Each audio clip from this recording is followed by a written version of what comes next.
Thank you so much, Mace and Vicki, and for the invitation. It's just awesome, the chance to be able to speak at my grammar school. I graduated with Betty right there, and Dale right there, and I'm so glad they're here on this really fun night.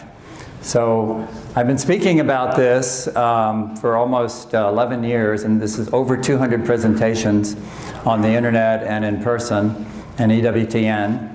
And I have a lot of my recordings are just Google, and you can Google Shroud Phillips, and a lot of that shows up. So why did this all start? It started because I raised Catholic, but when I got to Notre Dame, I was a smart aleck, and I thought I knew everything, and my faith started wavering a little bit. And then I met this wonderful lady, my wife, Bridget, who never wavers in her faith. And then I married her, and one day I married in '69, one day around 1975, I saw on television for the first time the Shroud of Turin. So I said, I have a woman that I love, I'm wavering in my faith, maybe this is something that's going to kick me in the jaw. So I said, well, the first thing I have to do is convince myself this is not baloney. So I had one way to think about it, and that's with my highest level of education is in allergy immunology. So the shroud just happened to have pollen on it. So I said, all right, so I've been served this on a silver platter, 1975. I'm a doubting, know-it-all physician, okay? So I'm going to really unmask this as a fraud, because I'm going to read everything on the pollen. And I did, and I did not unmask anything. I got convinced it could not be faked. So you're going to see later, there's individual pollen on it that I'm super familiar with, that is in Jerusalem, and then later in Constantinople, and then later in France. Every place the shroud has been, there's sample pollen, no place else on earth but those places. So that convinced me, all right? Then I became a lifelong fan, and I read everything. And then my kids, I not trained them, but coached them in soccer and baseball, and then they all graduated, had a nerve to disappear. So they disappeared, and I had nothing to do, and I said, why don't I give talks? So 11 years ago I started it, and here I am. All right, so what we're dealing with here is obviously a miracle. The resurrection's a miracle, but it's even more. Jesus has left us a sample of what miracles are about. And this sample is the most important part of Christianity. He resurrected from the dead. In my humble opinion, now science is overwhelmingly backing that up. Not that you guys need it, but I bet you have some relatives or some grandchildren that need a little boost. Well, if you get them interested in thinking about the shroud science, they're going to start thinking maybe they should give this Christianity thing another chance. That's why I do this, to pick up the unbelievers and to foster stronger faith from all of us. We always doubt everything, but of course if you're sitting here you probably doubt less. But this little wavering thing is out the window when you hear all these details. So after we get through, I'm going to answer any questions you want until I pass out on the floor, okay? All right. So, I feel truly, now I'm going to divorce myself from my faith just for a second, and I'm just going to become a pain in the neck, know-it-all doctor, all right? All right, so I think there's scientific proof that the first time in history, as of 2005, and you're going to see why I pick on that date, that the shroud is real. All right, so here's the premise. The premise is either it is or it isn't. It either represents part of the resurrection, where Jesus on purpose left an image for us to secure our lousy faith abilities and make it a little more aggressive and do things better, or is it a medieval fraud? All right? So I'm going to go through all the points of science, and I like to refer to the physicist in the back there, who's an atheist, okay? Hey, John, thanks for following me. I'm joking, of course. But the physicist obviously knows more than me because he's a physicist, not a lowly doctor. But I'm going to say everything that that physicist cannot disagree with, except the conclusion. Every single point I make is irrefutable. I'm not lying to you at all. You're my patient, I'm not lying to you as a doctor. Okay? So hang in there and, remember your questions or write them down. All right, here we go. So who's on my side here? With the popes through history, let's just talk about modern history, the last 20, 30 years. The popes have never come out and said the shroud is real. But my favorite pope is the wily St. John Paul II, who said he believes in it without saying it. Look at the quote. Instead of icons made by man. Well, if you have an icon and it's not made by man, who made it? Okay? So he's saying, without saying it directly, this is an icon not made by man. Let us venerate the holy face of Jesus. So my interpretation of that sentence is, he's saying he believes it's real.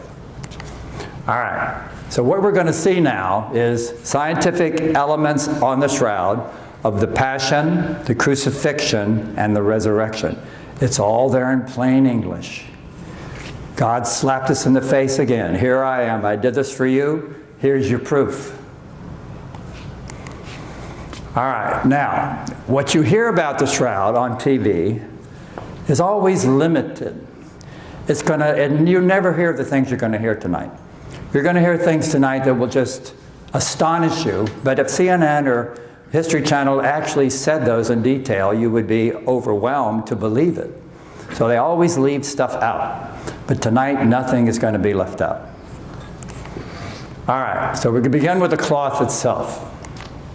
This is a picture of a piece of it, cut off for carbon dating back in 1988.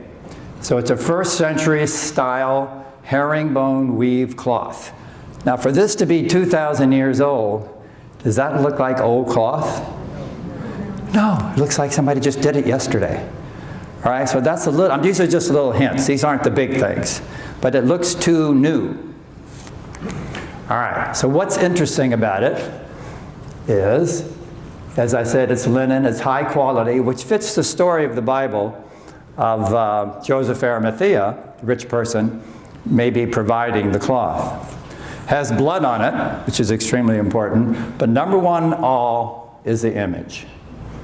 The image is everything, because it's a pixelated photograph 3D image.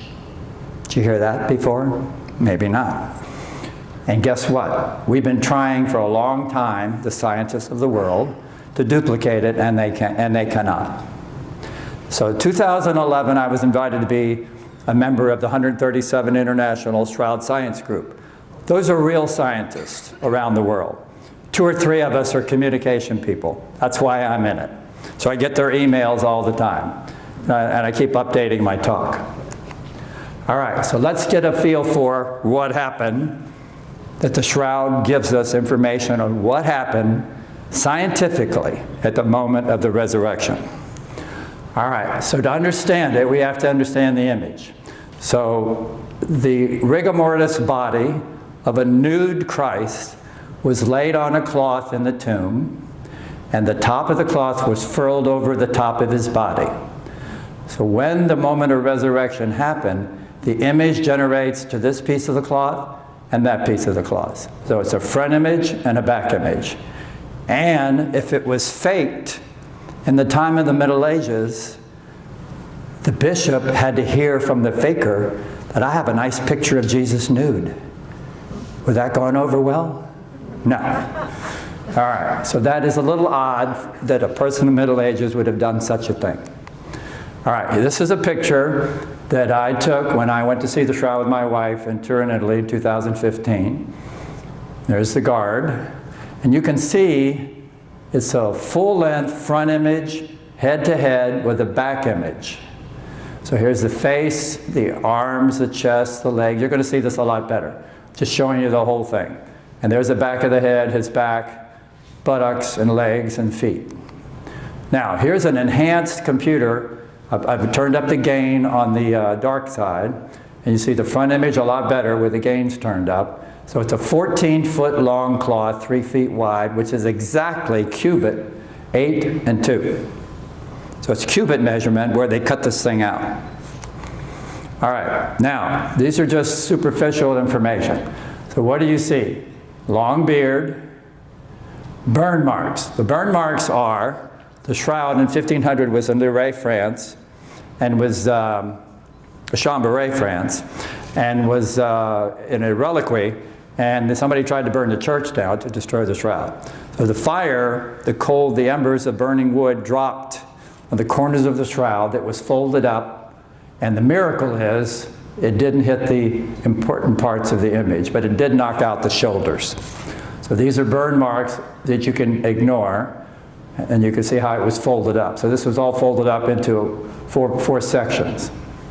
All right, now you can also appreciate, without me showing you a better picture yet, of scourge marks all over the front, back. Water stains are them trying to throw turn out the fire. The fact that he's nude and there's blood coming out of his wrist, coming down his arms, all over his face, chest. And this is really interesting. See if you can pick this up. Because of the position, the cloth is touching his knees, but he's in rigor mortis, so the back of the knees are about 4 or 5 inches off the cloth. So the energy that came out of that cloth at the moment of resurrection cannot go through that much distance. It couldn't go 5, 6 inches. So the back of the knees don't have any image, it's light. But the touching part of the cloth of the knees, you can see is dark. Can you appreciate that? I mean, it's so far away. Can you appreciate it, or just have to take my word for it? Okay, so you can see how the cloth makes sense for the rigor mortis position. Okay, these are all this tremendous number of details that some guy in the Middle Ages never would be smart enough to do. All right, so where's the shroud been? Obviously in Jerusalem, that's where it starts. We think after the Roman war with the people there in 70 AD, it was whisked out of town for safekeeping to Edessa, Turkey, which is now Urfa, U-R-F-A, and was there from 70 to 944. Now, there's a lot of reasons we're going to explain why, but nobody was taking pictures and proving it, and it wasn't shown to the public. So why would the apostles take an endearing relic of Jesus' crucifixion and show it to the public? Somebody would destroy it, somebody would steal it. So it was in secret until about 500, 600, when artists would come in. It was under the control of the kings. And artists would come in and draw pictures of it. So you're going to see the pictures. All right, so we have that. We have information that it was in Constantinople. I'll prove that to you. Then our guess is from 1204 to 1355, the Knights Templar were in charge of it, because that's all the hidden years where we have no idea where it was. It just shows up in Lingers, France in 1355. So 1204 to 1355, our guess, it's a Knights Templar. And there's some little things along the way that may show that historically, but we don't have time for that. I could talk for 6 hours. All right, so it shows up in Lingers, France, and there it's in white because it's documented, because hundreds of thousands of people were shown the thing, and they wrote about it. So that definitely is proof that was there. Then it makes its way to Turin, Italy, where it's been since 1578. All right, so now we're going to go along the way of history, and we're going to show the little ways we can prove it without having anything other than pictures, painted human pictures done by humans. All right, so the time of Edessa, 70 to 944 AD. So what do we have? We have mosaics. And these mosaics are that time frame, right around 500. And you can see the image of Christ with a long nose, the long hair, the beard, changes from the pre-525, when the shroud wasn't in exhibition. So all the years before, the public thought Jesus was a young guy, no beard, no mustache, clean shaven. All of a sudden, at 525, 550 AD, these things appear. So we think they appear because the king at the time said, we're going to have exhibitions. Now, we're going to talk about this one because this is a 550 AD painting that has almost exact duplicate measurements, what's called points of congruence from the shroud face. All right, so what is a point of congruence? So if you measure distance on the painting between eye, pupil to pupil, if you measure length of nose, if you measure lip to tip of nose, width of mouth, and you put the shroud right on top of it, it's exactly the same measurement. So nobody painted this picture out of his brain, out of his memory, out of his creation. He was looking at the shroud, and he was one heck of an exact painter. You get my point, right? All right. And this was done in 550 AD. It is exactly 120 points of congruence if you add them all up. He was looking at the shroud. All right? So that's where it was up to 944. 944, the king of Constantinople, Istanbul is a modern name. 944, wanted the shroud. He sent an army over to Edessa and he took it. Give me the shroud or I will kill everybody in your city. So then Constantinople became the owners of the shroud, 944 to 1204. Now, why do we think it's in Constantinople? Because there's a painting. And Bridget and I, when we went to Budapest, saw this painting. So in this painting, it dates to 1196, the time it was in Constantinople, the shroud, and it has details that are just impossible for a human to come up with. The painter didn't come up with this. It's because he's looking at the details of the shroud. So let's go over it. So here we have Good Friday, the body's being anointed incorrectly. I don't think they did it on Good Friday. Father Stephen can help me with that, but I kind of think they were a little late, so they didn't do it. But anyway, that's the painting. And then Easter Sunday, there's no body, the shroud's there, and the women come to, I guess, anoint him again, but he's not there, all right? So it's very strange that this is exactly the right thing that the shroud shows. So let me show you the crazy findings that didn't happen by accident. So why did this painter decide to draw Jesus' hands with no thumbs? Because the Shroud of Turin has no thumbs. The image of his thumbs are missing. I'm going to explain what happened, all right? We also have, he's nude again, so why did he do that? The arms are crossed the same. The long hair is there. Now, he messed up on the beard. You can fight me on that one, all right? Now, you go to the second half of the painting on the lower side, the mathematics of this being a fake is astronomical. This is a herringbone weave, but look at the 4 burn holes that the man put in the drawing. L-shaped 4 circles. How come it matches the shroud, L-shaped 4 circles, so perfectly? How did he invent that out of the clear blue sky? How did he invent no thumb? All right, so I'm convinced that was not an accident. He was looking at the shroud. And there's Bridget and I, September 2018, looking at this Hungarian Prey manuscript. So then it travels on and ends up in where it is now in Turin, Italy. And it was owned by all the kings of Savoy, not the Catholic Church, not the Pope, the kings of Italy for 405 years.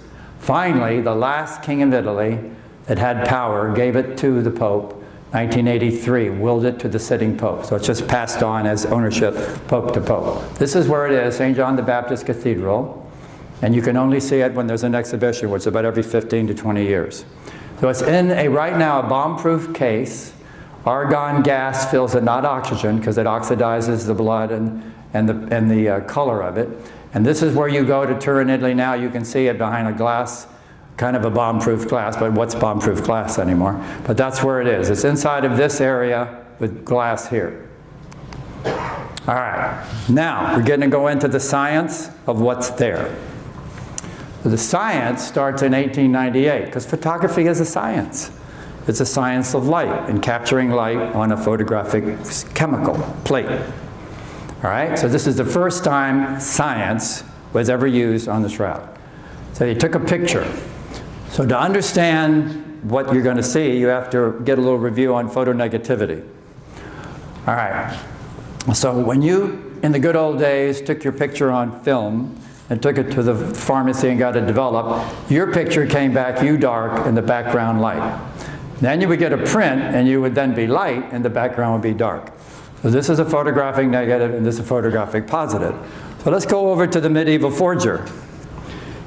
To get all this right, And to create the image on the shroud as a photographic negative, knowing that in 1898 we would know how to do a photographic positive, he did this in the year 1200 when there was no photography. That's called a leap of faith. So this is the original photographic negative face of the man of the shroud.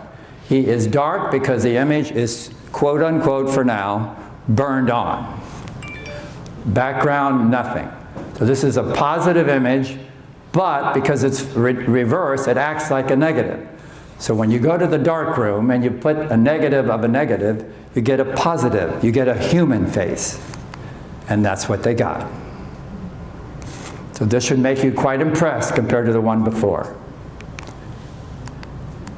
So this happened in 1898 and went all through the newspapers of the world. You can see teeth, mustache, lack of ears. Oh, he had no thumbs, he has no ears. Oh, he has no cheeks. The medieval painter, he forgot a lot. There's blood in his hair, so hair bleeds, that's interesting. All right, so I hate to be so sarcastic, but this is not a fake. So here we go, medieval fraud, 1290, before photography, photographic negative, photographic positive. All right, then in 1931 the camera gets better, and now you have tremendous detail. Now you can see real clear, except it's too far away, the no ears, the no cheeks, blood in the hair. You can see he died with an expansion of chest. He took a breath in and his heart stopped beating and he didn't breathe out. You can see the right-sided wound where the spear went in. You can see a bloated abdomen of a person who's breathing hard and swallowing air. You can see the nail in the wrist, not in the palm, but in the wrist. So physicians and everybody that has any knowledge of anatomy knows you can hang 90 pounds on one palm of hand nail and 90 pounds on the other palm of the hand nail. It has to go through the wrist or it won't support the body. So the shroud backs that up. The evidence says the nail was in the wrist, because that's where the position is. All right. This is the back. You can see that his hair is a natural style ponytail of the time, of the Jewish people of the time. Scalp blood, not necessarily just on a crown, but all over his scalp. So the crown of thorns was really kind of a cap of thorns. I'll show you some depictions of that. You can see the burn marks again. You can see the blood and water. Now remember, since he's lying on his back, this is gravity pulling blood out of the right side of his chest, mixed with fluid, pleural fluid, which is like water, and now it's flowing evenly across the shroud as it pours out of his lance wound. So you are essentially, if this is a glass table, he's lying down on the glass table and you're looking up, so you can see how the gravity would take this fluid and spread all the way across. So just look at the details that the other alternative to being authentic, of medieval, fake, is just getting out of sight, impossible. There's his knees again flexed. All right? So now nothing happens from 1898 until 1976. And what happened in 1976? America took over. America. Why? Because we had put people on the moon. NASA was famous. The Vatican knew it. They said, America's pretty smart. I think I'm going to let them touch the shroud. So they're the first country on the planet to get permission from the Vatican to do some studies on the shroud.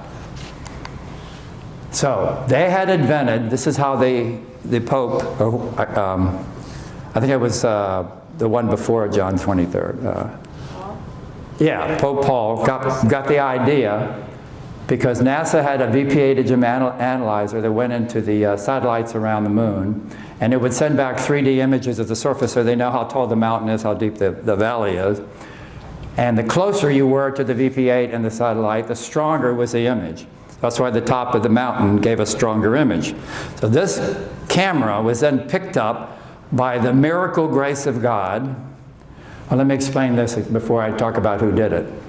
All right, so here's a picture of a two-dimensional girl put into the VP-8 image analyzer. She's two-dimensional, like all pictures we have are two-dimensional. They don't have three-dimensional information. So this is what you get if you put it in the VP image analyzer. You get distortion. There's nothing there recognizable. But if you take the Shroud of Turin and put it in the VP8, as Professor Jackson of the U.S. Air Force Academy, physics professor, did in 1976, the joke is, I went to a meeting once, and he's my hero, so I was talking to him. I said, where'd you get the information, or where'd you get the idea to do that? And he says, I don't know. That was it. But he spent an hour and a half giving me physics. So here's what happened. Whoever said, oh my God, is right. That's a 3D image that a medieval forger figured out. Or this is authentic. So, the America forms a team. There you go, Pope Paul VI. Got permission to do the team, and all these scientists from Los Alamos, Lockheed, IBM, Jet Propulsion Lab, all these people, about 32 of them, got together and flew to Turin, Italy for 5 days and studied the shroud and put their hands on it and did everything. They did all these specialties were represented by that group of 32. All right, let's talk about their beliefs. 38 were smart aleck, scientists, agnostics. Some of them, a couple were atheists. 2 were believers in Christianity. 3 were raised Catholic. 34 raised Protestant. 3 raised Jewish. Jewish on this little scientific trail. And they all arrived thinking the shroud's a fake. They were just there to prove it, have a little fun in Italy, and that's it. All right? They all left, as honest scientists would say, I don't know if that's Jesus, but it's not a fake. I can't explain how that image got there. And they have a long treatise on all their findings, and there's no explanation they can give other than heat, oxidation, light, and all that. What you're going to see. This is the group, and that's Dr. Jackson. This is when they first had the ability to see the shroud and touch it. This is some of the equipment they had. All right, and this is where the pollen came in. So when they took samples on slides, they finally got back to America. So I was just going to tell you, this is what got me interested. 3 types are only found in Israel, 14 in the Middle East, 58 in other parts. And of course, this was faked by somebody 376 years before they invented a microscope. This is the pollen. So it's either Gandelia terniforti or it's Helichrysum, but we're not sure. They look so similar. But that's the one that's all the pollen, especially around his head. And Gandelia terniforti and Helichrysum have sharp thorns, bushes. All right, then we look at the blood, and they figured out it's human blood, AB. And just as a little side joke, might have come from Jesus, AB is a universal receiver of blood transfusions. And guess who's the universal receiver? Nuclear DNA strands are found, X and Y chromosomes are identified, mitochondrial DNA is there, but we haven't checked it out to try to do any matching. So we got X and Y chromosomes. All right, another little point that the medieval faker was so intelligent. He didn't just want to have human blood, he wanted to torture the blood first, because he knew we can measure bilirubin 400 years in the future. So tortured blood is high in bilirubin. So if a person is beat up, the red blood cells are getting smashed by getting beat up while the person's alive, and the red blood cells are breaking down in circulation, and leaking out of them is bilirubin. Bilirubin is a pinkish red color. So the pinkish red color is now saturating the other red blood cells. So they're getting more red, more red, more red. All right, so the medieval forger thought to use tortured blood. This was a Jewish chemist and part of the Stirp team, Alan Adler, that figured that out. That's called hemolysis, breaking up the red blood cells. So the medieval forger in 1290 knew photographic negative, 3D imaging, pollen identification, using blood, not paint, using human blood, and then he thought to torture the blood. All right, now we're going to talk about the chemistry of the image. This is what we know in 1978, 2007. So here's Dr. Jackson looking with a spectroscopy. A spectroscopy is a microscope that analyzes reflected light. So when you reflect light or aim light at something and it comes back at a certain color of the prism, you can identify which element of the periodic table it is. So they aimed the light at the image of the shroud, and what came back is, that's linen. Not paint, not dye, not pencil, no crayon, nothing. It's linen. All right? So that was a great beginning because it identified there's nothing in the image but the cloth. And this is a microscopic close-up of individual fibers with no paint, that's blood, no paint on them, and fibrils that make up a fiber. This is under visible microscope. This is an X-ray shooting through the image of the man. And the X-ray is not stopped by anything but the blood. So the image on the shroud doesn't have anything in it that stops an X-ray except blood. 3D, finally explained in 2007. All right, hang in with this. Here's the body lying down. There's the lower cloth. There's the upper cloth. So the cloth is touching his toe, touching his knee, touching his hand, touching his chest. But there's gaps here because it's kind of tight on the top where there's not touching. Of course, it's touching along most of the bottom. So we have image creation where there is no touching. So what can do that? Can gases leak out of a deteriorating body? Do they go in a perfect perpendicular line, or do they just spread out like a mist? No. Gases don't do that. The only thing does that is radiation. Some form of light or radiation. All right? So that caused darker, stronger radiation effects or light effects on the areas here which are darker on the shroud, giving it the 3D quality. So the image formed in areas where there was no contact. And here's a typical fiber, and that's where the image resides, only on the very top surface, 1%. It didn't even have the power to go through the entire thread. Of course, it didn't burn the shroud to death. It just fringed it in a pixelated fashion. 5.5 billion pixelations make that picture. And it scrapes right off with a razor. So what is it? Dehydrated flax, dehydrated cellulose.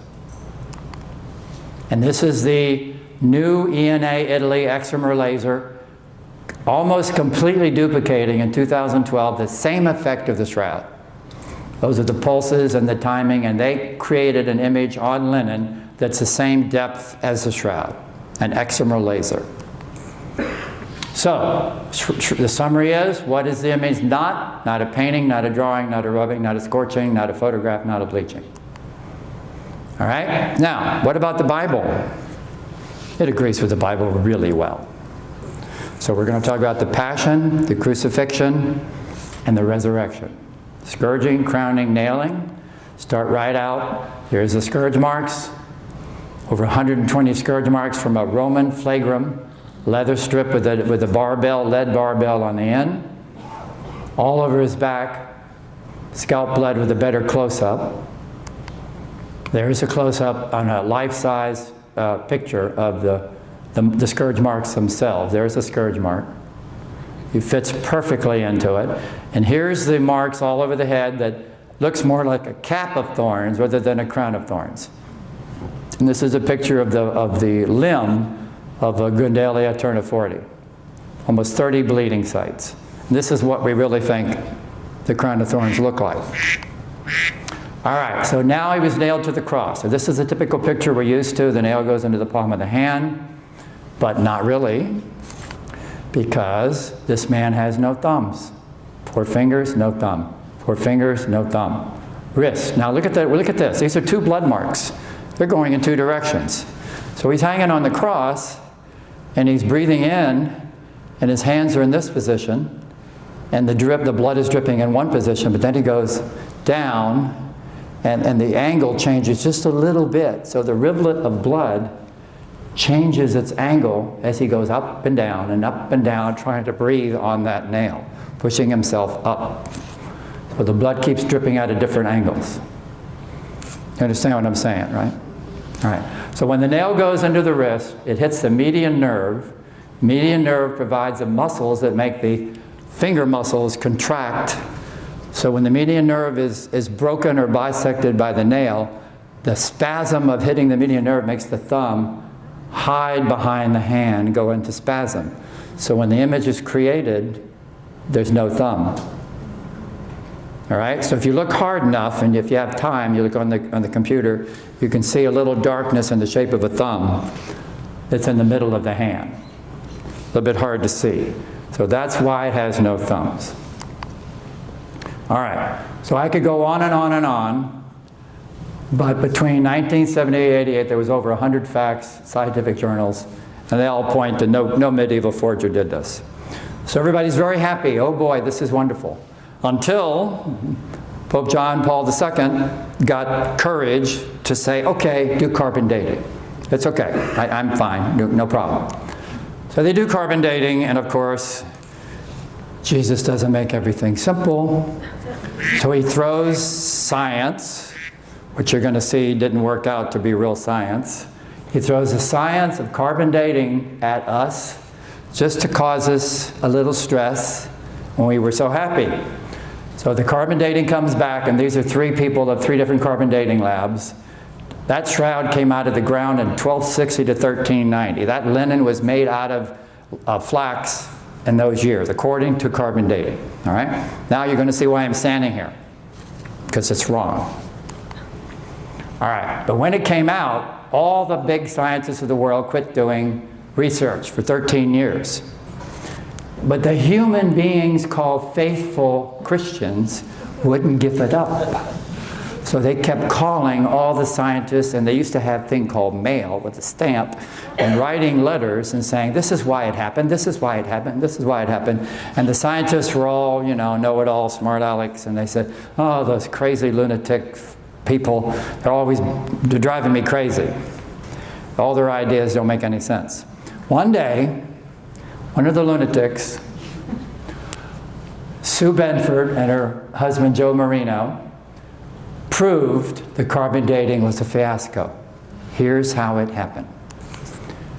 First of all, she's a nurse. She's not a physicist. He is a Shroud fan, but I think he actually was some kind of religious order before. It's slipping me tonight. I'm getting too old. All right, so anyway, this theory they developed in 2001. Here's why. She got a copy of the original sample for carbon dating. She got a copy of the picture. And she looked under the microscope for this, not the microscope, she looked on the screen of the computer for days and days and days. And all of a sudden it struck her that if she drew a line here, this half looks different than this half.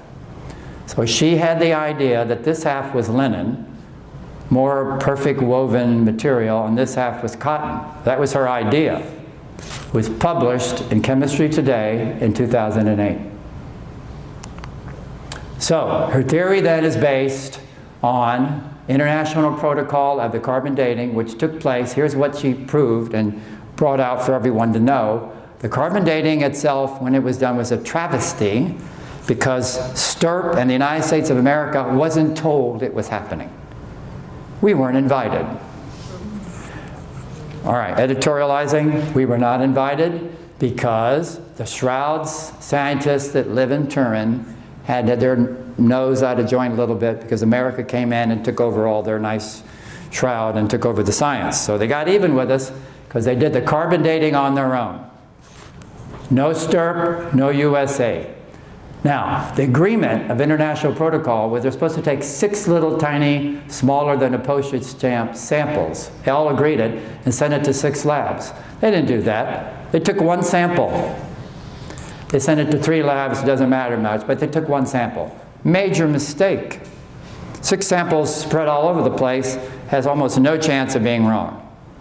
But they took a sample from a bad place. So here you have the bottom of the body and the hands, and the shroud goes all the way over here. So over here in the Middle Ages, this was cut out for some reason. So of all the places on the shroud, they took a sample where there was previous damage, previous cutouts, and this, of course, if you're holding the shroud up to show to people, your fingers and the wind blowing are going to cause the need for some repairs. So their theory then, there was a repair done here, 1500, and the sample was of a repair job. Well, they didn't use linen for repair, they used cotton. That was their theory. So next to the repair site, the Turin scientists on their own, one guy on the planet Earth, made his own decision on where the sample would be. We won't mention his name. All right, so close up now with a microscope. There's the line. These are bright, rectangular, beautiful little white cartridges, I would say, of linen. The spaces are small, and the white is really impressively nice. Over here, it's jagged, it's beat up, and the spaces are very large. So you do appreciate that, right? You can tell the difference between this and this, right? Okay. All right, if you were closer, but just, you can go on the internet and get better shots of this. All right, so this is the thing this is the sample they had. So it was more cotton in it from the year 1500 than there was linen from the year 0 or 30 or whatever. So when you put the two together and you burn it up, you turn it into carbon powder and you carbon date it, you now have 15 and 0 added together divided by 2 is 1215. All right, so this is the exact sample. And this is really telling, if I can get this across to you.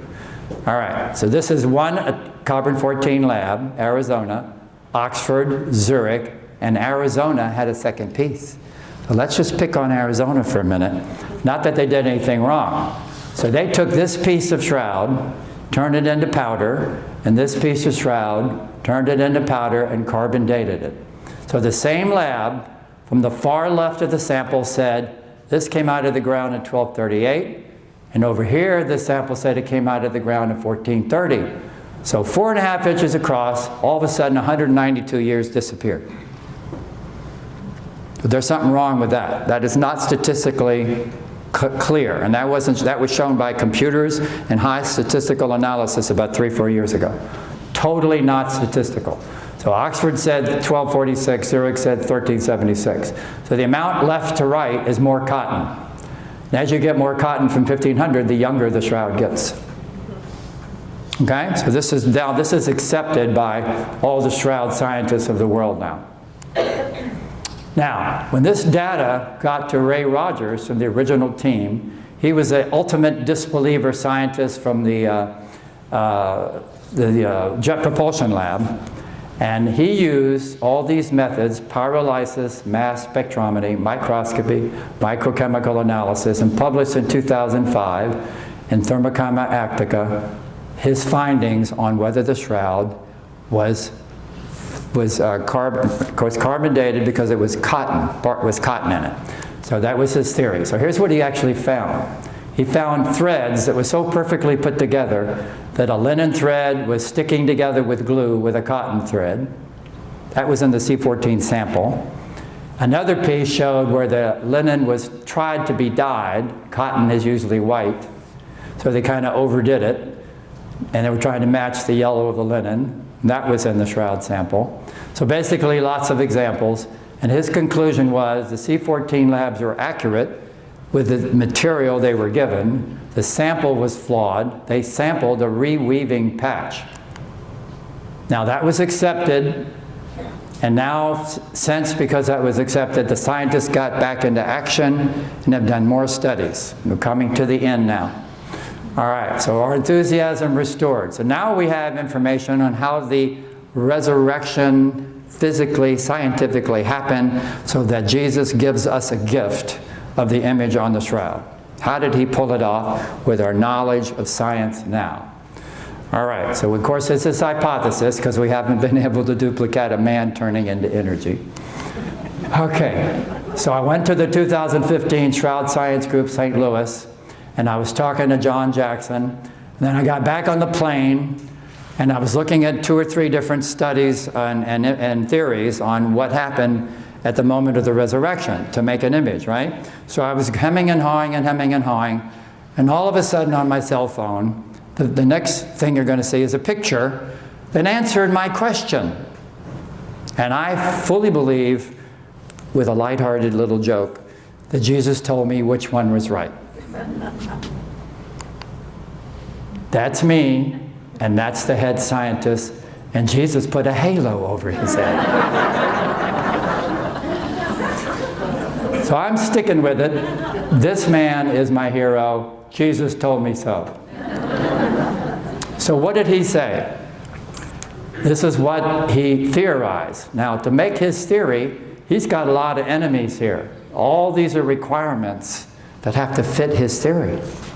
He has to have no contours of the body, no outlines of the body, blood in the hair, fine pixelated focus, 5.5 billion pixels. His teeth have to appear through obviously a closed mouth. He has to have no cheeks or ears. Okay? All right, so all that has to be incorporated. So now you have the fact that this man is lying in a tomb with a cloth over him, with blood oozing from his skin into the cloth, becoming one with the cloth in a clot. So if he stands up at the moment of the resurrection and rips the cloth up, all these things, clots are going to fall apart. They're pristine, unmoved clots. They are perfect rivers. Not one edge is affected. So the blood is embedded in the fibers. So in order to get a body out of a cloth without messing up the exact image of the blood, look how exact that is. That has not been broken by a man ripping off a cloth. And there's the wrist again. Undisturbed, pristine clots. So the shroud has another requirement. Other than undisturbed blood, it has to change positions.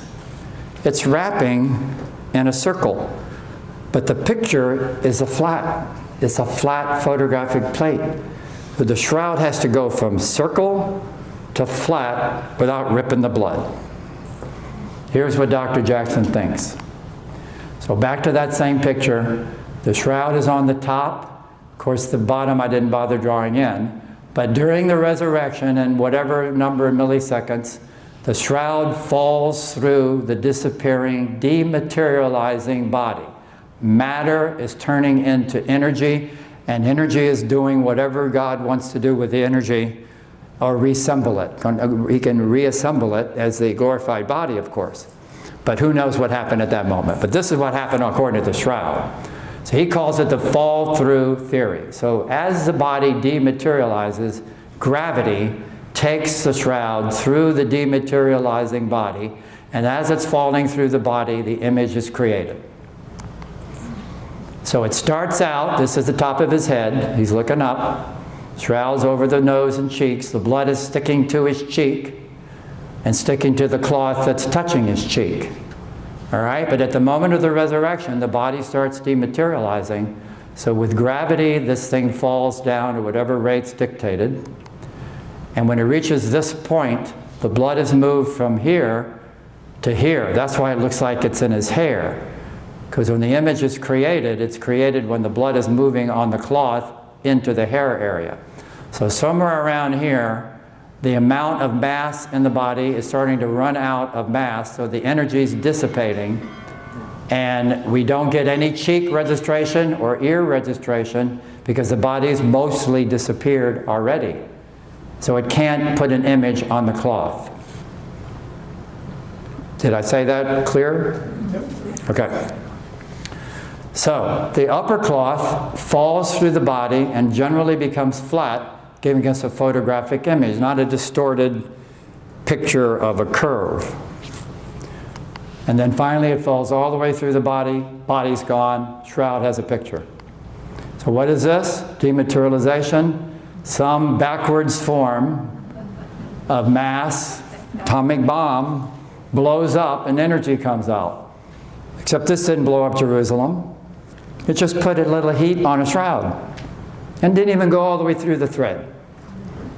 It only went to the surface. So this is what happened in my simple-minded way. All right, so we're going to have questions in a second. So what have I proved to you?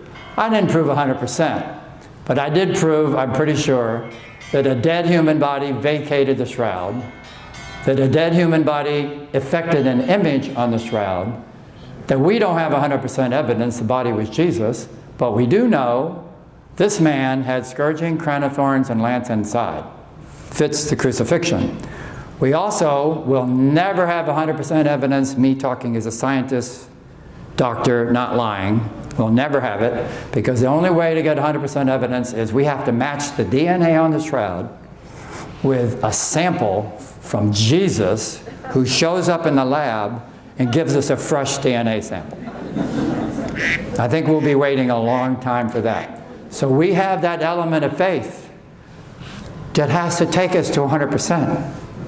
Even though I showed you just a little small amount of details that are not explainable. All right? So, what is the purpose of all this? My opinion, return people over 30 to the faith, help the youth keep their faith, and bring new faith to everyone. That's my opinion. And this is what the shroud is. So, I thank you very much, and I have the floor open to questions.